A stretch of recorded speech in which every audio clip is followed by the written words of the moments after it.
ओम शांति। आज 16 सितंबर 2020 की साकार मुरली। पहले सुनते हैं मुरली के कुछ मुख्य पॉइंट्स।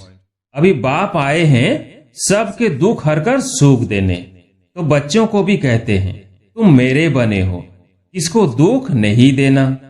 बाप कहते हैं ज्ञान का विनाश नहीं होता है। शिव बाबा के बच्चे तो सब हैं। अब शिव बाबा कहते हैं मामेकम याद करने से तुम मेरे पास आ जाएंगे मुक्ति धाम। फिर आगे बाबा ने कहा सर्विस नहीं करते तो उनको रहम दिल कल्याणकारी कुछ भी नहीं कहेंगे। बाबा को याद नहीं करते तो तुच्छ काम करते रहेंगे, पद भी तुच्छ पाएंगे। ऐसे नहीं, हमारा तो शिव बाबा से योग है। फिर बाबा ने कहा अभी कितने भी विघन तूफान जोर से आए तुम्हें डरना नहीं है, क्योंकि नए धर्म की स्थापना होती है ना। अब मुरली सुनते हैं विस्तार से। मीठे बच्चे, बाप आए हैं सबके दुख हरकर सुख देने, इसलिए तुम दुख हरता के बच्चे किसी को भी दुख मत दो। आज का प्रश्न, उच्च पद पाने वाले बच्चों की मुख्य निशानी क्या होगी? उत्तर, पहला, वे सदा श्रीमत पर चलते रहेंगे। दूसरा, कभी हठ नहीं करेंगे। तीसरा, अपने को आप ही राज तिलक देने के लिए पढ़ाई पढ़कर गैलप करेंगे। चौथा, अपने को कभी घाटा नहीं डालेंगे। पांचवा, सर्व प्रति रहम दिल और कल्याणकारी बनेंगे। उन्हें सर्विस का बहुत शौक होगा। छठा, कोई भी तुच्छ काम नहीं करेंगे, लड़ेंगे झगड़ेंगे नहीं। आज का गीत है तूने रात गंवाई सो के। ओम शांति। रूहानी बच्चे रूहानी बाप के सामने बैठे हैं। अब इस भाषा को तो तुम बच्चे ही समझते हो और कोई नया समझ न सके। हे रूहानी बच्चे, ऐसे कभी कोई कह न सके, कहने आएगा ही नहीं। तुम जानते हो हम रूहानी बाप के सामने बैठे हैं, जिस बाप को यथार्थ रीति कोई भी जानते नहीं, भल अपने को भाई भाई भी समझते हैं। हम सब आत्माएं हैं, बाप एक है, परंतु यथार्थ रीति नहीं जानते। जब तक सम्मुख आकर समझे नहीं, तब तक समझे भी कैसे? तुम भी जब सम्मुख आते हो तब समझते हो। तुम हो ब्राह्मण ब्राह्मणियां, तुम्हारा सरनेम ही है ब्रह्मावंशी ब्रह्म कुमार कुमारियां। शिव की तो सब आत्माएं हैं।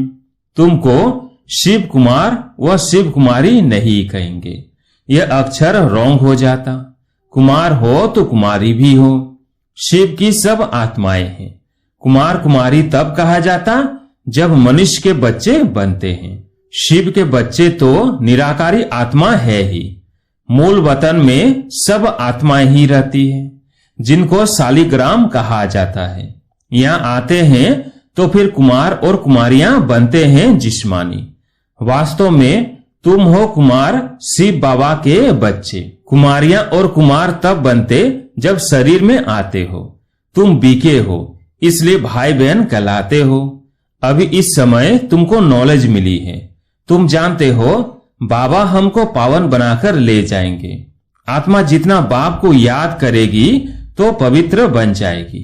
आत्माएं ब्रह्मा मुख से यह नॉलेज पढ़ती है। चित्रों में भी बाप की नॉलेज क्लियर है। शिव बाबा ही हमको पढ़ाते हैं। न कृष्ण पढ़ा सकते, न कृष्ण द्वारा बाप पढ़ा सकते हैं। कृष्ण तो बैकुंठ का प्रिंस है। यह भी तुम बच्चों को समझाना है। कृष्ण तो स्वर्ग में अपने माँ बाप का बच्चा होगा, स्वर्गवासी बाप का बच्चा होगा। वो बैकुंठ का प्रिंस है, उनको भी कोई जानते नहीं। कृष्ण जयंती पर अपने अपने घरों में कृष्ण के लिए झूले बनाते हैं, वह मंदिरों में झूले बनाते हैं। माताएं जाकर गोलक में पैसे डालती हैं, पूजा करती हैं। आजकल क्राइस्ट को भी कृष्ण मिसल बनाते हैं, ताज आदि पहनाकर मां की गोद में देते हैं, जैसे कृष्ण को दिखाते हैं। अब कृष्ण और क्राइस्ट राशि तो एक ही है। वो लोग कॉपी करते हैं, नहीं तो कृष्ण के जन्म और क्राइस्ट के जन्म में बहुत फर्क है। क्राइस्ट का जन्म कोई छोटे बच्चे के रूप में नहीं होता है। क्राइस्ट की आत्मा ने तो कोई में जाकर प्रवेश किया है, बीज से पैदा हो न सके। आगे क्राइस्ट को कभी छोटा बच्चा नहीं दिखाते थे, क्रॉस पर दिखाते थे, ये अभी दिखाते हैं।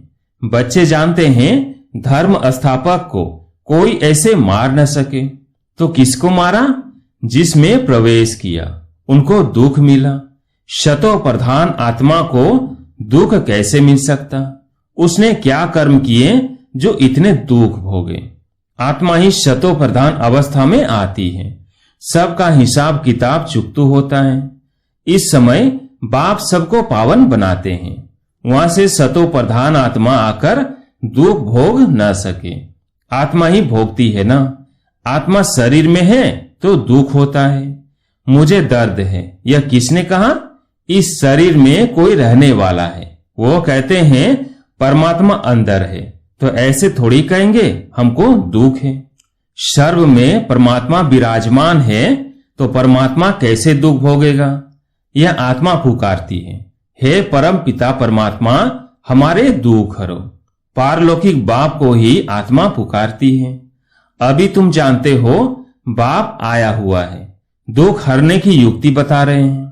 आत्मा शरीर के साथ ही एवर हेल्दी वेल्दी बनती है। मूल वतन में तो हेल्दी वेल्दी नहीं कहेंगे, वहां कोई सृष्टि थोड़ी है, वहां तो है ही शांति। शांति स्वधर्म में टिके हुए हैं। अभी बाप आए हैं सबके दुख हर कर सुख देने। तो बच्चों को भी कहते हैं तुम मेरे बने हो, किसको दुख नहीं देना। यह लड़ाई का मैदान है, परंतु गुप्त, वो है प्रत्यक्ष। यह जो गायन है, युद्ध के मैदान में जो मरेंगे वो स्वर्ग में जाएंगे, उसका अर्थ भी समझाना पड़े। इस लड़ाई का तो महत्व देखो कितना है। बच्चे जानते हैं उस लड़ाई में मरने से कोई स्वर्ग में जा न सके, परंतु गीता में भगवानुवाच है, उनको मानेंगे तो सही ना। भगवान ने किसको कहा? उस लड़ाई वालों को कहा या तुमको कहा? दोनों को कहा।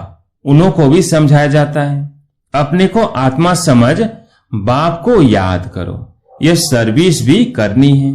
अब तुम स्वर्ग में अगर जाना चाहते हो तो पुरुषार्थ करो। लड़ाई में तो सब धर्म वाले हैं, सिख भी है, वो तो सिख धर्म में ही जाएंगे। स्वर्ग में तो तब आ सकेंगे जब तुम ब्राह्मणों से आकर ज्ञान ले। जैसे बाबा के पास आते थे तो बाबा समझाते थे, तुम लड़ाई करते शिव बाबा की याद में रहेंगे तो स्वर्ग में आ सकेंगे। बाकी ऐसे नहीं कि स्वर्ग में राजा बनेंगे, नहीं, जास्ती उन्हों को समझा भी नहीं सकते हो। उनको थोड़ा ही ज्ञान समझाया जाता है। लड़ाई में अपने इष्ट देवता को याद जरूर रखते हैं। सिख होगा तो गुरु गोविंद की जय कहेंगे। ऐसा कोई नहीं जो अपने को आत्मा समझ परमात्मा को याद करे। बाकी हां, जो बाप का परिचय लेंगे तो स्वर्ग में आ जाएंगे। सबका बाप तो एक ही है, पतित पावन। वो पतितों को कहते हैं मुझे याद करने से तुम्हारे पाप कट जाएंगे, और मैं जो सुखधाम स्थापन करता हूं उसमें तुम आ जाएंगे। उस युद्ध के मैदान की बात और है, यहां और है। बाप कहते हैं ज्ञान का विनाश नहीं होता है। शिव बाबा के बच्चे तो सब है। अब शिव बाबा कहते हैं मामे कम याद करने से तुम मेरे पास आ जाएंगे, मुक्ति धाम। फिर जो ज्ञान सिखाया जाता है वो पढ़ेंगे तो स्वर्ग की राजाई मिल जाएगी। कितना सहज है, स्वर्ग में जाने का रास्ता सेकंड में मिल जाता है। हम आत्मा बाप को याद करती है। लड़ाई के मैदान में तो खुशी से जाना है, कर्म तो करना ही है। देश के बचाव के लिए सब कुछ करना पड़ता है। वहां तो है ही एक धर्म, मतभेद की कोई बात नहीं। यहां कितना मतभेद है। पानी पर, जमीन पर झगड़ा। पानी बंद कर देते हैं तो पत्थर मारने लग पड़ते हैं। एक दो को अनाज नहीं देते तो झगड़ा हो जाता है। तुम बच्चे जानते हो हम अपना स्वराज्य स्थापन कर रहे हैं। पढ़ाई से राज्य पाते हैं। नई दुनिया जरूर स्थापन होनी है। नूंद है तो कितनी खुशी होनी चाहिए। कोई भी चीज में लड़ने झगड़ने की कोई बात नहीं, रहना भी बहुत साधारण है। बाबा ने समझाया है, तुम ससुर घर जाते हो इसलिए अब बनवा में हो। सभी आत्माएं जाएंगी, शरीर थोड़ी जाएंगे। शरीर का अभिमान भी छोड़ देना है। हम आत्मा हैं, 84 जन्म अब पूरे हुए हैं। जो भी भारतवासी हो बोलो भारत स्वर्ग था, अब तो कलयुग है। कलयुग में अनेक धर्म हैं, सतयुग में एक ही धर्म था। भारत फिर से स्वर्ग बनना है। समझते भी है भगवान आया हुआ है। आगे चल भविष्यवाणी भी करते रहेंगे। वायुमंडल देखेंगे ना तो बाप बच्चों को समझाते हैं। बाप तो सभी का है ना, सबका हक है। बाप कहते हैं मैं आया हूं और सबको कहता हूं, मामे कम याद करो तो तुम्हारे विकर्म विनाश होंगे। अभी तो मनुष्य समझते हैं कभी भी लड़ाई हो सकती है, यह तो कल भी हो सकती है। लड़ाई जोर भरने में देरी थोड़ी ही लगती है, परंतु तुम बच्चे समझते हो अभी हमारी राजधानी स्थापन हुई नहीं है तो विनाश कैसे हो सकता है। अर्जुन बाप का पैगाम ही चारों तरफ कहां दिया है। पतित पावन बाप कहते हैं मुझे याद करो तो विकर्म विनाश होंगे। यह पैगाम सबके कानों पर जाना चाहिए। भर लड़ाई लगे, बॉम्ब्स भी लग जाए, परंतु तुमको निश्चय है कि हमारी राजधानी जरूर स्थापन होनी है, तब तक विनाश हो नहीं सकता। विश्व में शांति हो कहते हैं ना, विश्व में बाढ़ होगी तो विश्व को खत्म कर देंगे। यह है विश्वविद्यालय, सारे विश्व को तुम नॉलेज देते हो। एक ही बाप आकर सारे विश्व को पलटाते अर्थात परिवर्तन करते हैं। वो लोग तो कल्प की आयु ही लाखों वर्ष कह देते हैं। तुम जानते हो इनकी आयु पूरे 5000 वर्ष है। कहते हैं क्राइस्ट से 3000 वर्ष पहले हेवन था। इस्लामी, बौद्धि आदि सबका हिसाब किताब निकालते हैं। उनसे पहले दूसरे कोई का नाम है नहीं। तुम अंगे अक्षरे बता सकते हो तो तुमको कितना नशा रहना चाहिए। झगड़े आदि की बात ही नहीं। झगड़ते वो है जो निधन के होते हैं। तुम अभी जो पुरुषार्थ करेंगे 21 जन्म के लिए प्रारब्ध बन जाएंगी। लड़ेंगे झगड़ेंगे तो ऊंच पद भी नहीं मिलेगा, सजाएं भी खानी पड़ेगी। कोई भी बात है, कुछ भी चाहिए तो बाप के पास आओ। गवर्नमेंट भी कहती है ना तुम फैसला अपने हाथ में नहीं उठाओ। कोई कहते हैं हमको विलायत का बूट चाहिए। बाबा कहेंगे बच्चे अभी तो बनवा में हो, वहां तुमको बहुत माल मिलेंगे। बाप तो राइट ही समझाएंगे ना कि यह बात ठीक नहीं है। यहां तुम यह आस क्यों रखते हो। यहां तो बहुत सिंपल रहना चाहिए, नहीं तो देह अभिमान आ जाता है। इसमें अपनी नहीं चलानी होती है। बाबा जो कहे बीमारी आदि है, डॉक्टर आदि को भी बुलाते हैं। दवाई आदि से संभाल तो सबकी होती है, फिर भी हर बात में बाप बैठा है। श्रीमत तो श्रीमत है ना, निश्चय में विजय है। वो तो सब कुछ समझते हैं ना। बाप की राय पर चलने में ही कल्याण है। कोई को वर्थ पाउंड बना नहीं सकते हैं तो वर्थ नॉट ए पेनी ठहरे ना। पाउंड बनने लायक नहीं। यहाँ वैल्यू नहीं तो वहां भी वैल्यू नहीं रहेगी। सर्विसुल बच्चों को सर्विस का कितना शौक रहता है, चक्र लगाते रहते हैं। सर्विस नहीं करते तो उनको रहम दिल कल्याणकारी कुछ भी नहीं कहेंगे। बाबा को याद नहीं करते तो तुच्छ काम करते रहेंगे, पद भी तुच्छ पाएंगे। ऐसे नहीं, हमारा तो शिव बाबा से योग है, यह तो है ही बीके। शिव बाबा ब्रह्मा द्वारा ही ज्ञान दे सकते हैं। सिर्फ शिव बाबा को याद करेंगे तो मुरली कैसे सुनेंगे। फिर नतीजा क्या होगा, पढ़ेंगे नहीं तो पद क्या पाएंगे। यह भी जानते हैं सबकी तकदीर ऊंच नहीं बनती है, वहां भी तो नंबरवार पद होंगे। पवित्र तो सबको होना है। आत्मा पवित्र बनने बिगर शांति धाम जा नहीं सकती। बाप समझाते हैं तुम सबको यह ज्ञान सुनाते चलो। कोई भल अभी नहीं भी सुनते हैं, आगे चलकर जरूर सुनेंगे। अभी कितने भी विघ्न तूफान जोर से आए, तुम्हें डरना नहीं है, क्योंकि नए धर्म की स्थापना होती है ना। तुम गुप्त राजधानी स्थापन कर रहे हो। बाबा सर्विसुल बच्चों को देखकर खुश होते हैं। तुम्हें अपने को आप ही राज तिलक देना है, श्रीमत पर चलना है, इसमें अपना हट चल न सके। मुफ्त अपने को घाटे में नहीं डालना चाहिए। बाप कहते हैं बच्चे सर्विसुल और कल्याणकारी बनो। स्टूडेंट को टीचर कहेंगे ना। पढ़कर गैलप करो। तुमको 21 जन्मों के लिए सर की स्कॉलरशिप मिलती है। डिनास्टी में जाना यही बड़ी स्कॉलरशिप है। अच्छा, मीठे मीठे सिकिलदे बच्चों प्रति माता पिता बाप दादा का याद प्यार और गुड मॉर्निंग। रूहानी बाप की रूहानी बच्चों को नमस्ते। हम रूहानी बच्चों की रूहानी बाप दादा को याद प्यार गुड मॉर्निंग नमस्ते नमस्ते।